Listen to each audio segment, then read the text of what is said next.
Hello everyone, today we're diving into a place that's on every geopolitical analyst's radar, but almost no investor's portfolio.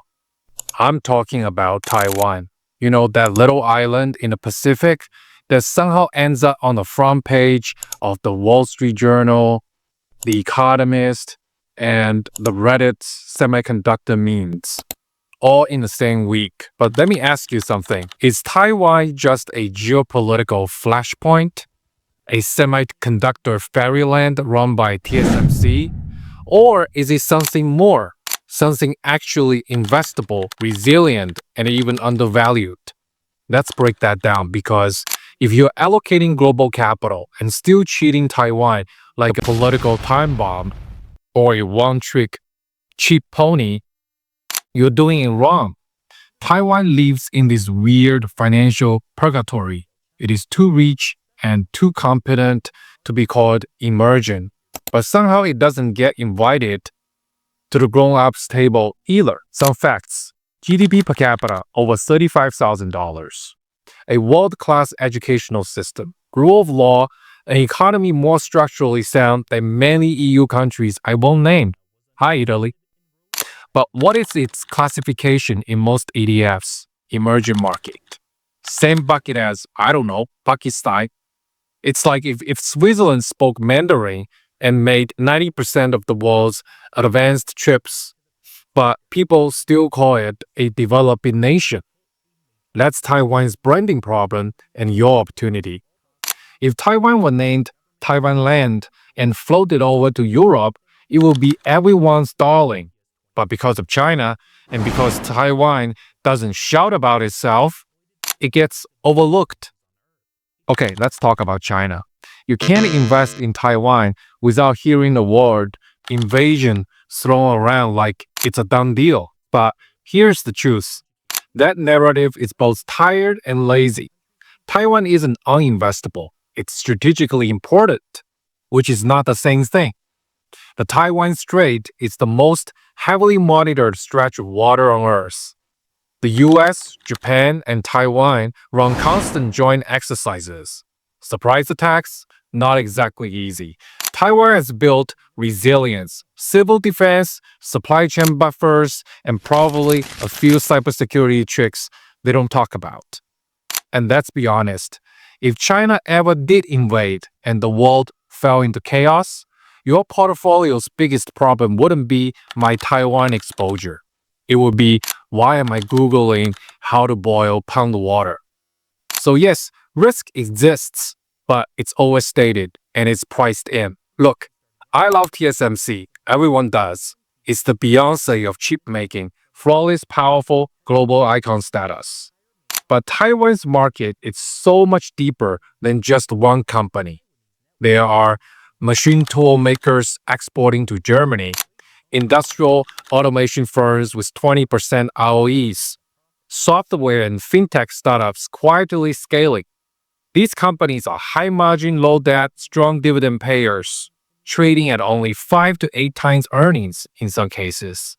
It's like walking into a luxury outlet where everything is 70% off, yet people just ignore it completely.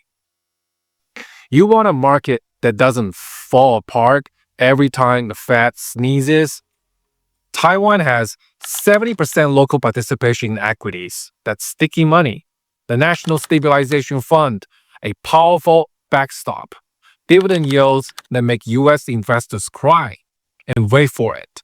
No major governance scandals in years. Compare that to China. You never know which tech CEO is disappearing next. Taiwan, boring in the best way possible.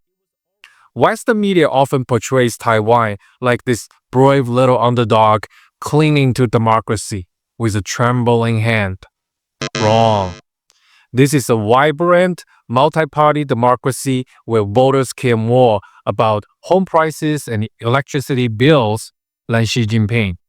You want to understand political risk in Taiwan? Don't just listen to think tank panels.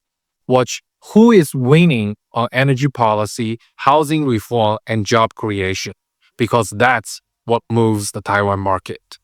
Taiwan is like that prepper friend you quietly admire during a crisis. $560 billion in forex reserves, public debt under control, current account surpluses, a central bank that doesn't panic whether it's COVID, China decoupling, or global energy shocks. Taiwan adapts fast. This isn't a fragile state teetering on collapse.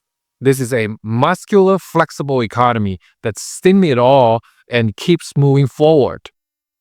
Despite all of this, Taiwan is still seriously underowned. Why? Well, the passive benchmarks treat it like a footnote. And let's be blunt, there's no clear voice breaking this down for allocators in New York, London, or Singapore. Yet. That's where I come in. So stick around. Let's look ahead. The world is realigning. Chips are getting strategic. Global capital is fragmenting. Manufacturing is localizing. And Taiwan is at the center of all of this, benefiting from the CHIPS Act, partnering with democratic allies, leading in AI, high-performance computing, and advanced packaging. This is where the next wave of macro leverage comes from. Taiwan is a global knot, not a provincial sideshow of China. So here's the bottom line. Taiwan isn't just investable, it's indispensable. It's a democracy that works, an economy that adapts, a market that's misunderstood, a geopolitical chess piece with massive upside. And yeah, it happens to make the world's most advanced chips, while also quietly producing some of the best value stocks you have never heard of. So if you're building a future-proof portfolio and ignoring Taiwan, you're not being cautious. You're being lazy. Don't wait until Bloomberg tells you to care. Start caring now, because the smart money already does. If you found this useful, subscribe, share, and let me know what angle on Taiwan you want me to tackle next. I'm here to decode the most overlooked market in global finance, one post at a time, because Taiwan isn't the next big thing. It is already here.